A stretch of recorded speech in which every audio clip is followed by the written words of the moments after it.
não te alegres nunca com a desgraça alheia.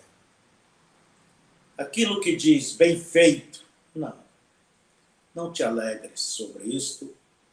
Eu quero chamar a vossa atenção para a leitura da Bíblia em Salmos 137, a partir do verso 7. Lembra-te, Senhor, dos filhos de Edom. Edom era parente de Israel, era descendência de Esaú. Lembra-te, Senhor, dos filhos de Edom no dia de Jerusalém, porque diziam: arrasaia, arrasaia, até aos seus alicerces.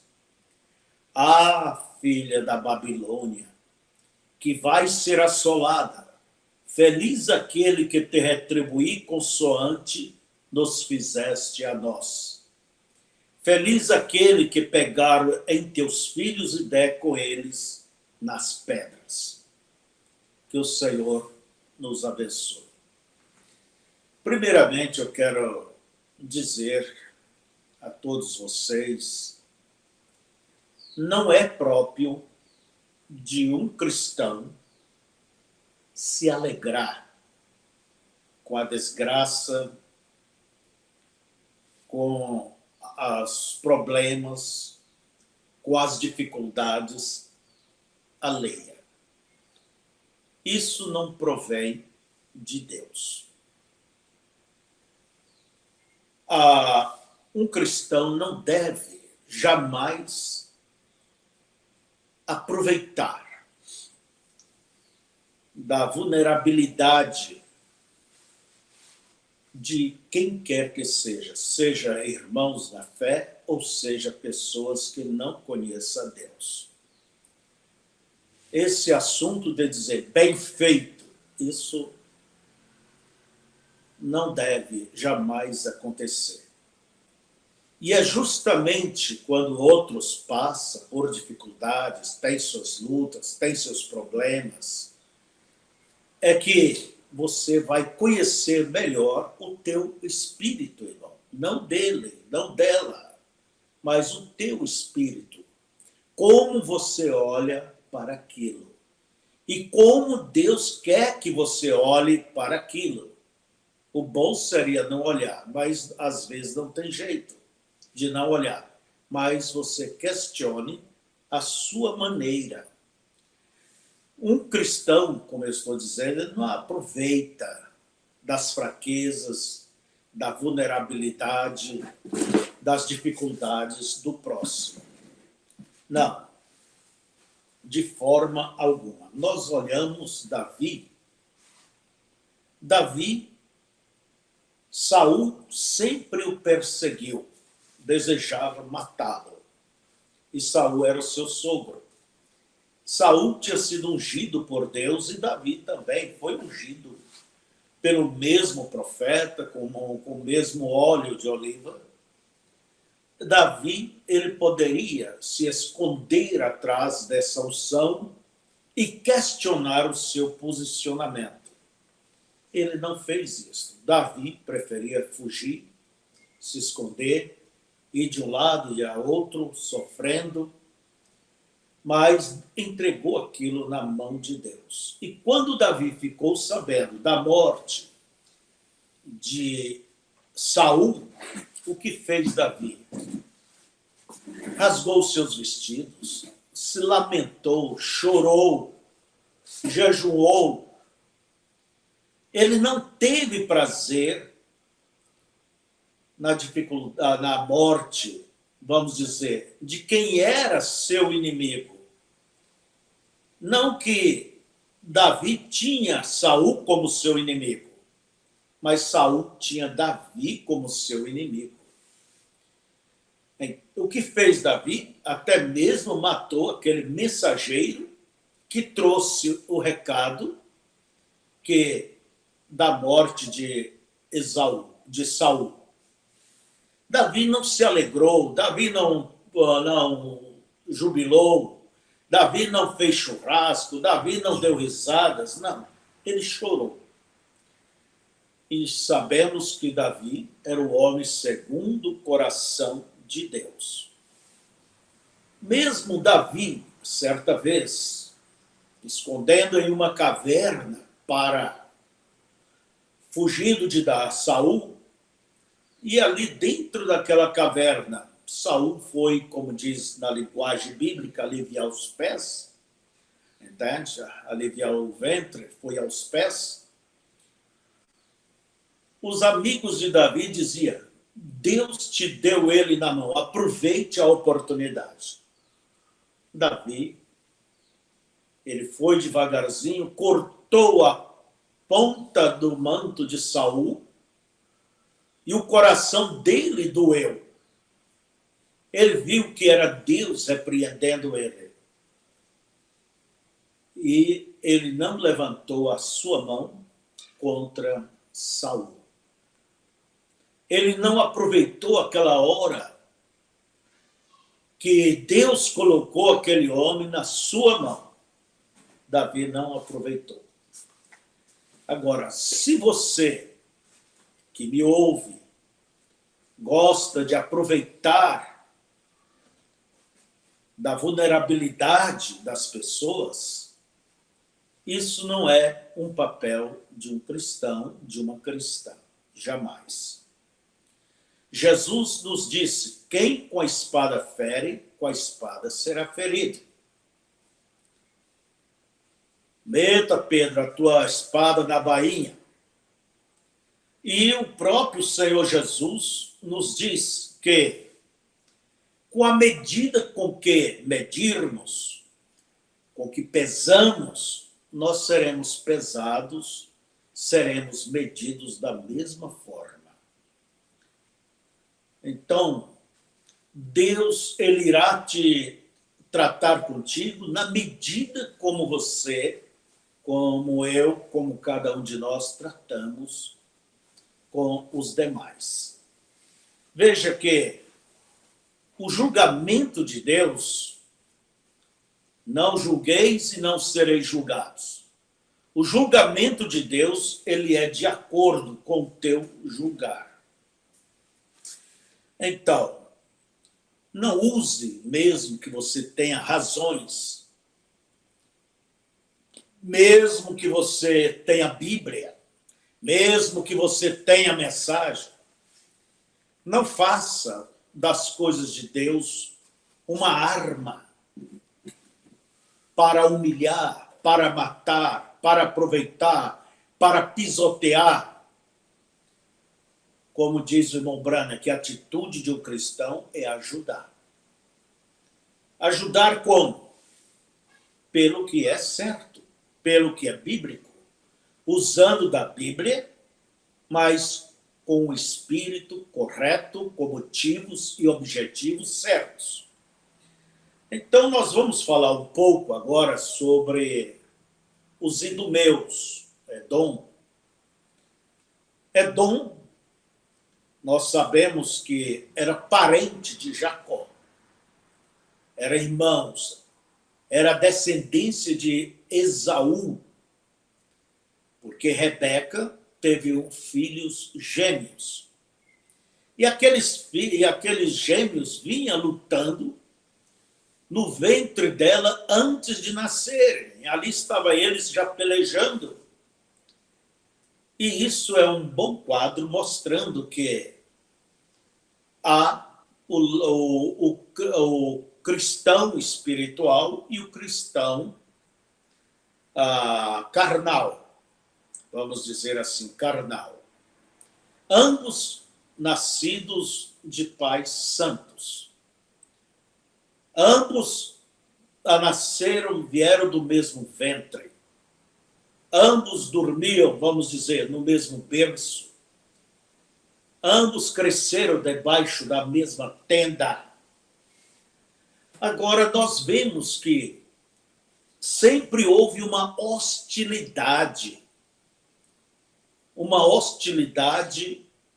marcante da parte de Esaú contra Jacó. Sempre houve essa hostilidade. E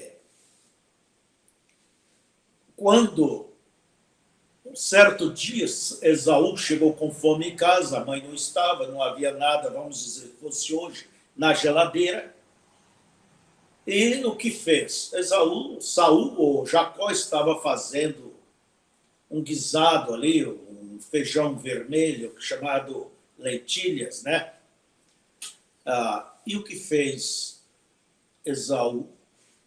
Dá-me deste pão, eu venho do trabalho, da lavoura, sei lá da onde, do campo. Jacó, de forma alguma, só fiz para mim, não tem para nós dois. E aí Jacó lembrou, eu sempre desejei o privilégio que meu irmão nasceu tendo esse privilégio, de ser o primogênito que levava o privilégio de ser o sacerdote daquela tribo, ser o príncipe daquela tribo, ser, vamos dizer, o herdeiro principal, e como herdeiro levaria as promessas de Abraão, que Deus deu a Abraão.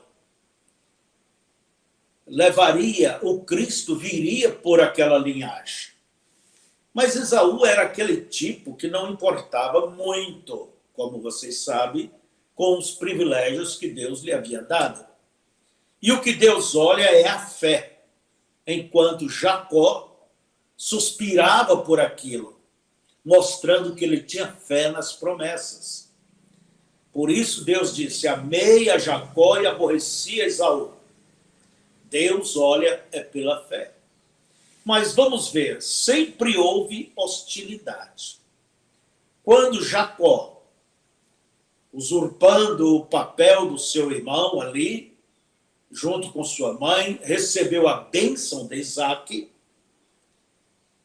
e logo mais apareceu Esaú, levanta meu pai, come do guisado que eu cacei. Ele tomou nossa consciência, junto com Isaque, que havia sido enganados. E o que disse Esaú?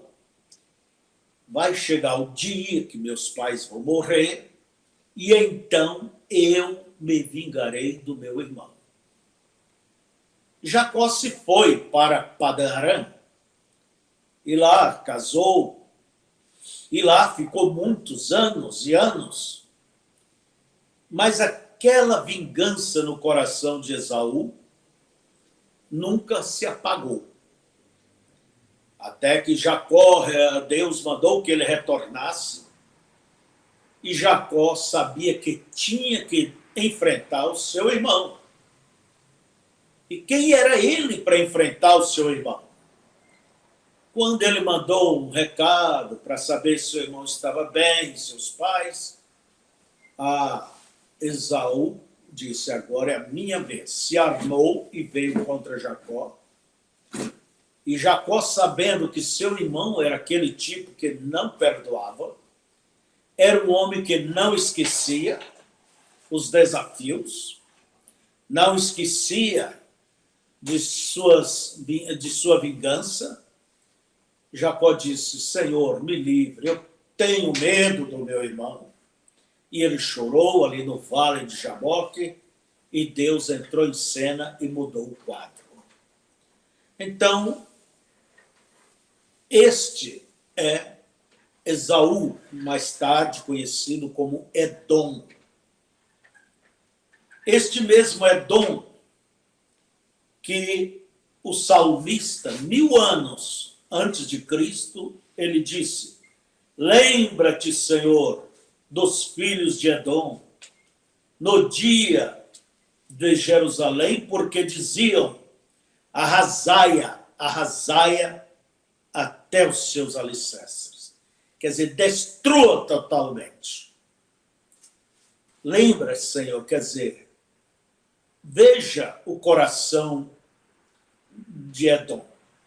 Edom era aquela nação que fazia divisa, era vizinho de Israel. Estava ao sul de Israel. E eles tinham essa hostilidade. Nunca Edom procurou se aproximar do seu irmão. Nunca esqueceu, entende? Do seu ódio, das suas diferenças. Sempre cultivou aquela diferença. Agora, se você tem alguma diferença com o seu vizinho, às vezes não é o vizinho da casa, é o vizinho da fé, você analise o teu coração. Porque Esaú sempre manteve aquele espírito de hostilidade, passou para a sua gente, passou para os seus filhos, e aquilo se pendurou por todo o tempo, de forma que, olha bem, o salmista no ano 1000, por aí, já disse, lembra-te, Senhor, quando ele se alegrava, pulava, dava risada, e dizia, acabe com ela, Nabucodonosor, arrasai a Israel, aos judeus, entende? Isso aconteceu, vamos dizer, 400 anos depois do salmista já predizer da maneira como eles se comportaram, os edomeus. Então, irmãos, sempre Edom foi uma pedra no sapato de Israel. Sempre, sempre. Sempre procurava oportunidades para tirar pedra no seu irmão. Sempre procurava. Isso me faz recordar de uma pregação de um colega que já partiu, quando uma vez ele pregou, não atires pedra, eu já estou ferido. Quer dizer, não atire mais pedra, eu já tenho tanta coisa contra mim, eu já estou ferido, não atire pedra. E assim, irmãos, e a posição de Edom, você pode observar no livro de Obadias, que é o livro, somente um capítulo, o mais pequeno do Velho Testamento, você pode ver que foi uma profecia voltada totalmente contra os idumeus, contra Edom. Edom sempre, a sua política era voltada contra o seu irmão, Israel. Sempre foi isso. Quando Israel saiu do Egito, Moisés pediu para o rei de Edom que deixasse eles passar por aquela estrada. Eles estavam cansados, Deus vinha com eles, mas eles não iriam desviar nem para a direita, nem para a esquerda. E se o gado tomasse da água, eles pagariam, eles não dariam prejuízo algum. Os idumeus permitiram? Não, ele não permitiu. Até mesmo saiu com o exército contra Israel. E Deus não havia permitido Israel lutar com eles.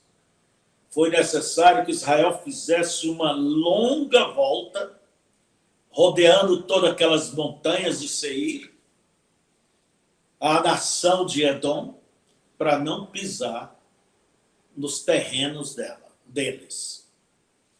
A jornada ficou mais difícil. Você sabe que uma pessoa, quando tem uma animosidade, ela nunca vai facilitar nada para aquele próximo. E o ensinamento de Jesus é diferente. Amai a quem vos aborrece. Agora, quem aborrece nunca vai facilitar nada. Mesmo que você só o ama, Jesus, ele sentia até mesmo dó, compaixão ao olhar aqueles fariseus, que a ignorância deles, a maldade do coração deles. E assim nós vemos, irmãos, que Israel sempre era perseguido por Edom. A filha da Babilônia. Vocês sabem que foram justamente Edom o que teceu a política com o qual fez com que Nabucodonosor viesse destruir a Judá. Eles foram companheiros, sempre eles eram companheiros de todos os pagãos que fosse contra o seu irmão. E isso não é muito diferente. Às vezes, há cristãos que são amigos, companheiros de ímpios, pagãos, se levanta contra seu irmão, contra sua irmã, contra a igreja, se une a eles para atirar pedra. Não é dessa forma. Não é desta maneira que Deus quer que você haja. Não, não, não, não. Então, os edomitas, eles moravam ali naquelas montanhas.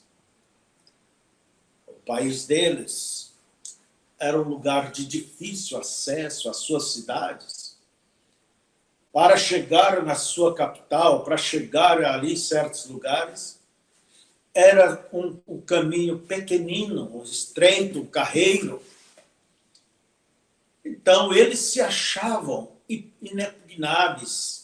inexpugnáveis naquela montanha. Se achavam seguros, moravam naqueles lugares difíceis. Eles não estavam vivendo ali pela planície, não, não. Eles viviam, eles estavam em um lugar como muitos estão em um lugar e são orgulhosos, como eram os edomitas, super orgulhosos, achavam que jamais seriam tocados, a praga chegaria até eles, a guerra, a destruição.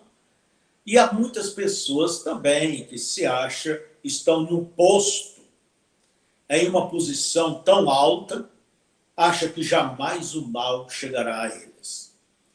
O orgulho sempre precede a queda de quem quer que seja.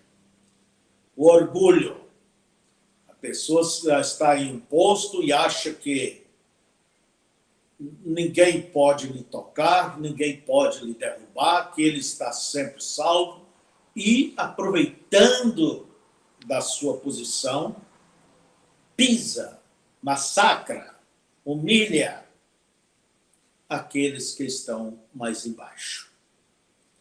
Então, assim era como vivia este povo. Eram saqueadores de caravanas. Veja vocês, é a mesma coisa hoje. Vamos trazer para o nosso meio. Saqueadores de igrejas. Pessoas que fazem proselitismo. Proselitismo. Seus ministérios são ministérios proselitistas. Sempre estão aproveitando das dificuldades de igrejas, de irmãos, de pastores, para fazerem ali a sua política, para causar divisão. Se fosse para mim ter uma igreja formada de prosélitos, eu teria vergonha de ter um ministério dessa qualidade. Eu tenho um endereço. E o meu endereço é ali em Chapecó. Este é o meu endereço. Não correndo o Brasil, correndo o mundo, para formar uma igreja. Então, assim eram os edomitas, eram saqueadores. Entende? Pegava aquelas caravanas ali no deserto e roubava, matava, acabava com as pessoas. De forma, irmãos, que eles sempre andavam com esse espírito. Deixa-me eu ir mais para a Bíblia. Vamos lá para o livro de Obadias. Entende? Vamos lá para o livro de Obadias, que nós olhamos aqui. E eu recomendo vocês lerem o livro de Obadias para saber melhor do que estamos falando. Uma profecia contra Edom. Disse Deus, verso 3 em diante: a soberba do teu coração te enganou, como o que habita nas fendas das rochas, estão num lugar alto, protegido, né?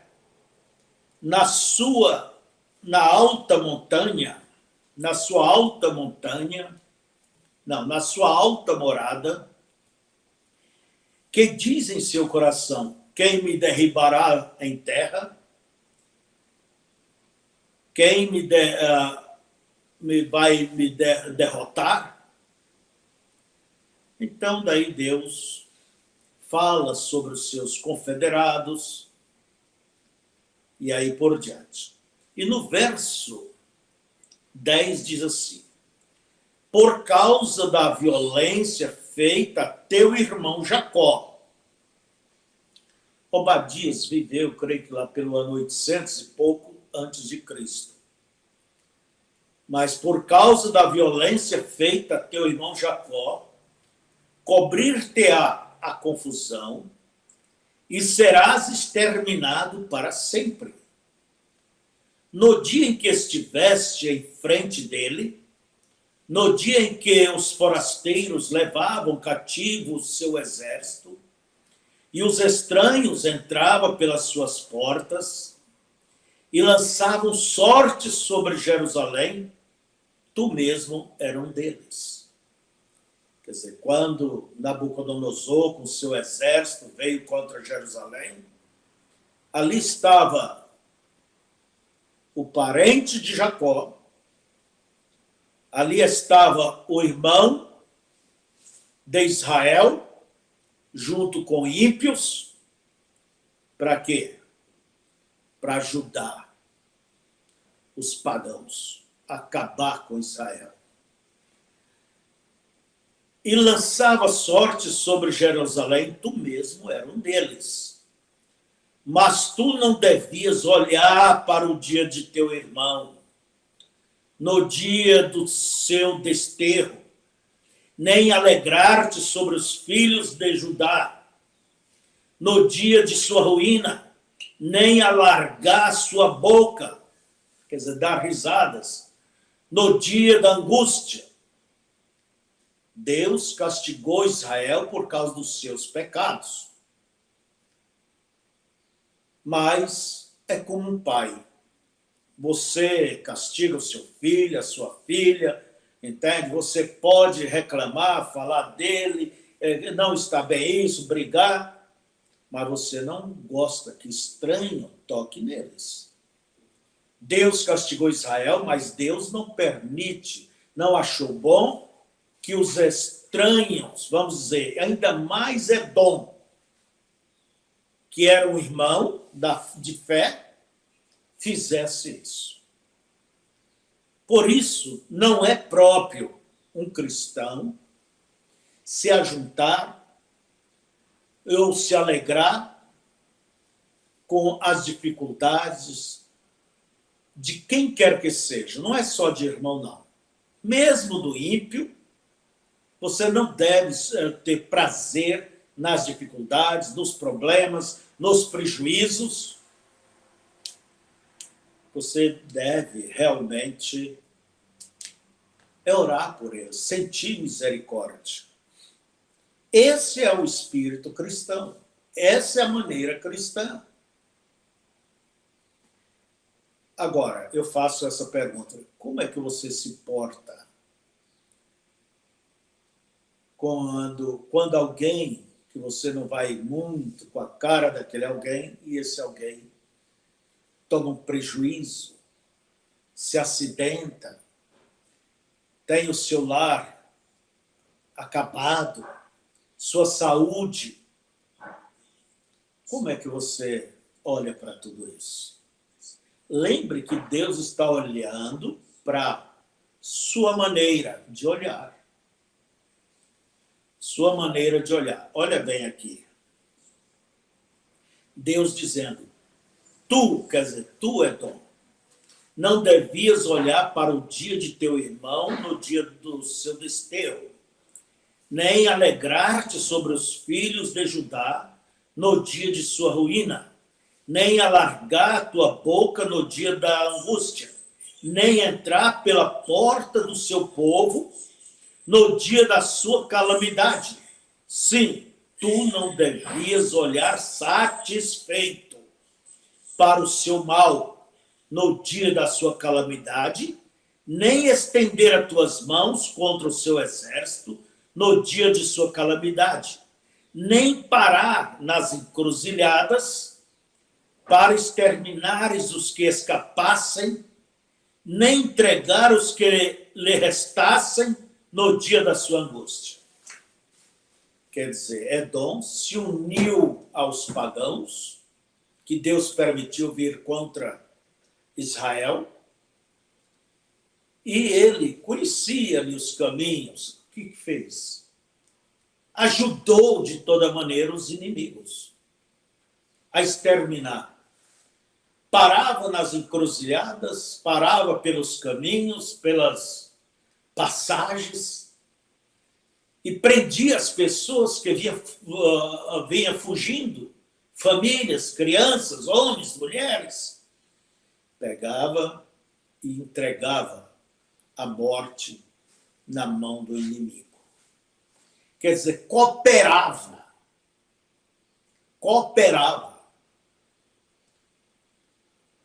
É a única nação que Deus disse que iria destruí-los.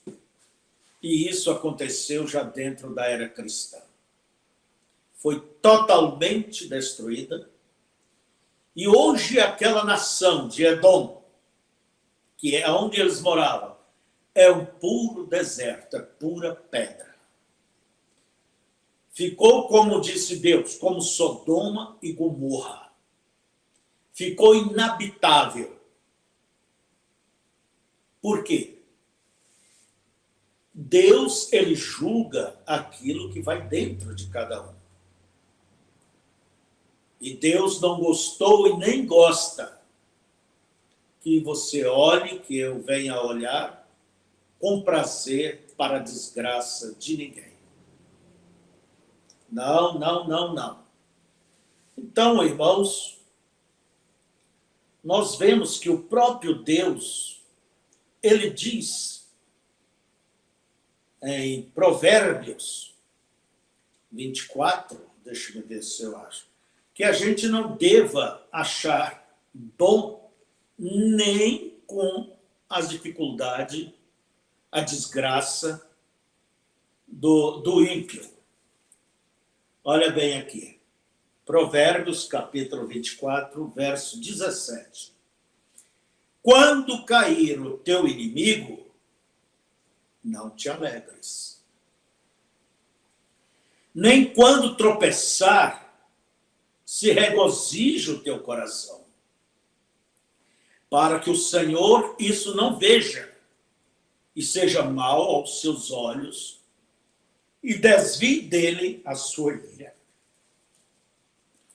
Irmãos, se nem dos ímpios se deve ter prazer nas suas desgraças, nos seus problemas, nas suas lutas, nas suas derrotas, quanto mais de um irmão.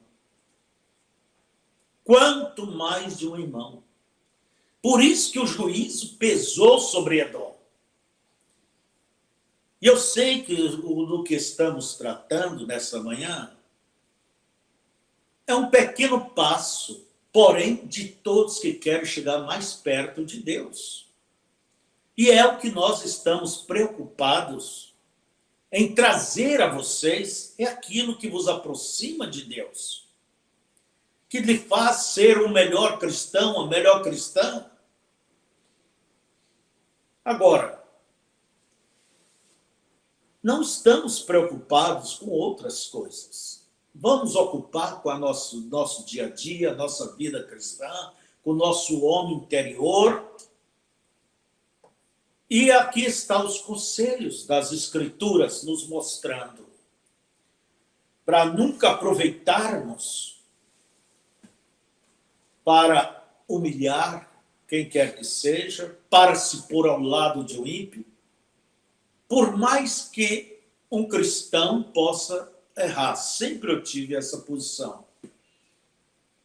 Eu fico ao lado do meu irmão, lutando, desejando, orando, que ele se levante, que ele vença, do que me pôr ao lado de um ímpio para jogar pedra neles. Jesus chegou a dizer, misericórdia eu quero, e não sacrifício.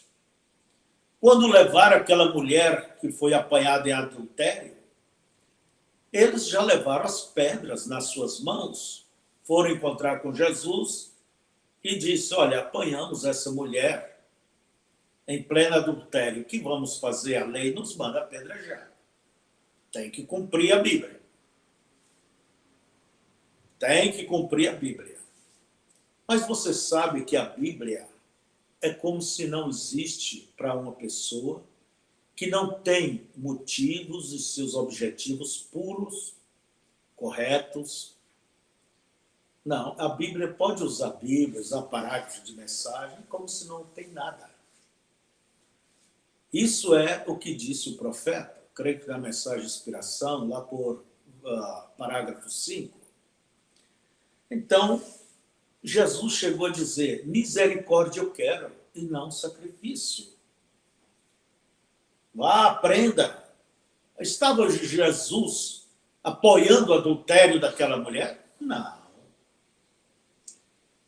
Estava Jesus com pedras na mão? Não. O que ele olhou para ela, porém com misericórdia. Veja o que ele disse, vá e não peques mais. Eu não te condeno. Agora você vá e não peques mais. Não faça mais isto. Mas pedir misericórdia para certos irmãos é pedir para ser apedrejado. Você tem que aprender a discordar do que é pecado, do que é errado. Mas tentar ajudar aquela pessoa. Você não faz isso com a sua filha? Com seu filho? Você fica nervoso, nervosa, briga, lida com ele, mas tem uma coisa. Você nunca sente ódio. Não tem como se odiar um filho. Não, não há como odiar.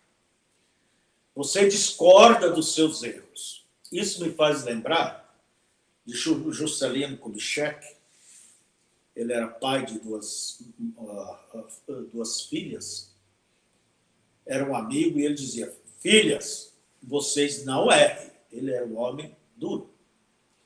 Vocês não errem, mas eu quero dizer, se vocês fizerem coisa errada, errarem, volte para casa. Mesmo que eu esteja contra, mas eu quero ajudar. Mesmo que você esteja contra aquele erro, mas qual a intenção sua como mãe? Não é ajudar? Não é ajudar aquele filho, aquela filha? E a intenção de Deus também não é ajudar? Deus odeia o pecado, mas ama o pecador. Então nós vemos, irmãos, que Deus quer isto. a misericórdia. Nós ainda temos aqui no Salmo 37, onde tiramos a nossa leitura, olha bem, no verso 24, aliás, não lemos aqui, lemos o 137.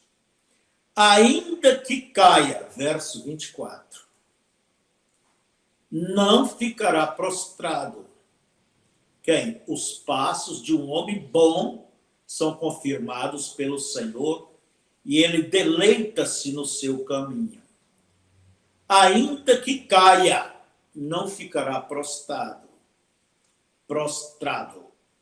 pois o Senhor o sustém com a sua mão. Então, irmãos, lembre-se, todos estamos caminhando. O pecado na vida de um cristão é um acidente. É um acidente. Eu quero dizer isso aqui. É igual quando alguém vai andando ali no caminho da roça, tropeça num toco e cai, né? Levanta, bate a poeira, sofre, às vezes perde a unha do pé, mas segue caminhando. O pecado na vida de um cristão é um acidente, não é uma coisa programada. Não. Cair em pecado é uma coisa, mas logo que cai, se deu por conta do acidente, a pessoa se arrepende, como diz o ditado, até os cabelos, e está disposto a pagar tudo.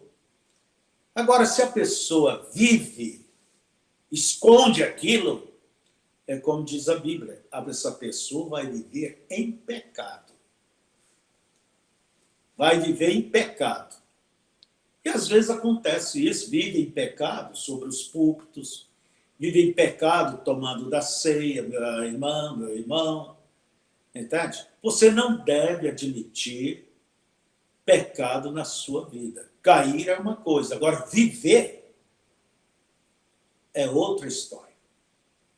Isso mostra falta de temor, isso mostra falta de caráter. É o que é. Então, veja, aprenda a discordar do pecado da pessoa, mas com misericórdia no coração.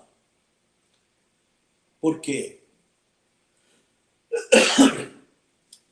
Deus, ele levanta quando a pessoa se humilha, confessa, se humilha, paga o preço, sofre, mas sempre termina encontrando graça diante de Deus.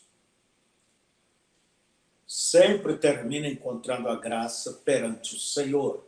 Por isso diz a Bíblia, que ainda que caia, ele se levantará. Não ficará prostrado, pois o Senhor o sustém com a sua mão.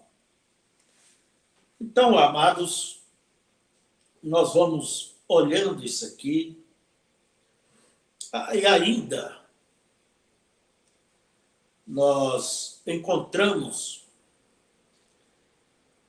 no Provérbios, olha bem, Provérbios, que quando, como lemos, que não é para se alegrar sobre a queda do inimigo. Não, para que Deus não veja. Então, aqui está um ponto que estamos tratando nesta manhã, e nós já vamos chegando mais ao final, é somente mostrando, para que você saiba como pisar, por onde caminhar. Entende? Nunca se une à roda dos escarnecedores, com aqueles que têm prazer de comentar as coisas que não edificam, não ajudam. Preocupe, minha irmã, meu irmão, com a vida, sua vida espiritual. O arrebatamento está bem próximo. A vinda de Cristo. E não podemos perder o arrebatamento. Não se envolva em disputas, em políticas religiosas. Mantenha-se longe de qualquer quadro assim. Entende? Olhe de uma maneira cristã. Olhe de uma maneira de alguém que teme a Deus. Você não é melhor do que ninguém, como disse Gioia Júnior, o poeta, que a vida ela é uma gangorra. Sobe, desce, desce, sobe. Sobe e desce, disse ele. Tu não deves de me sorrir quando estás subindo, porque tereis que descer quando eu tiver que subir. Por isso, em Miqueias, capítulo 7, verso 8 e 9, diz assim: Não te ries, ó inimiga minha, ainda que eu caia, o Senhor me levantará. Capítulo 7, verso 8 e 9. Ó inimiga minha, não te alegres a meu respeito. Ainda que eu tenha caído, levantar-me-ei. Se morar nas trevas, o Senhor será minha luz. Sofrerei a ira do Senhor, porque pequei contra ele, até que julgue a minha causa e execute o meu direito.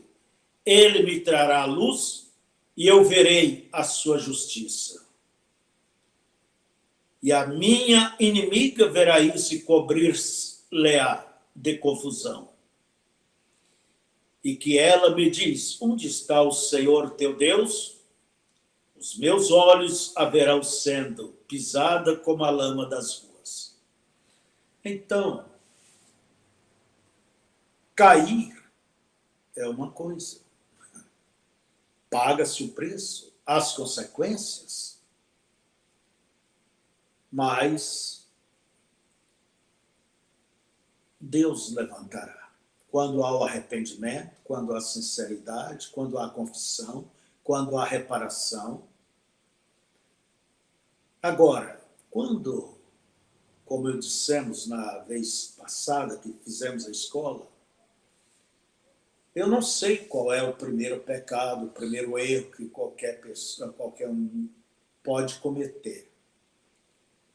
Mas, geralmente, 99,9% do segundo chama-se mentira, para encobrir aquele primeiro. Depois tem que mentir para cobrir aquela mentira. E assim, é como disse o senhor ex-presidente Lula, o ruim da mentira é que você sempre tem que estar mentindo a mesma coisa. Tem que cobrir, tem que seguir adiante. Isso quer dizer o quê? Inferno. Porque quem mente é filho do diabo. É o que disse Jesus. Então, amados, nós vemos que Noé, ele depois do dilúvio, ele plantou uma vinha. E ele se embebedou. Fez o vinho, colheu, fez o vinho e se embebedou. Há muita gente que se embebeda com o seu próprio ministério, com o seu próprio vinho, entende? Que ele plantou a vinha, fez e tal, e se põe numa posição e se embriaga. E ali estava Noé, desculpe a expressão, tirou a roupa e fazia striptease. Foi isso. E Cão, seu filho, veio, olhou e deu risada, debochou. Olha o que o velho está aprontando. Foi isso. Não é que Cão deitou com a sua madrasta. Não, isso é a tua interpretação. A Bíblia diz que ele olhou a nudez do seu pai.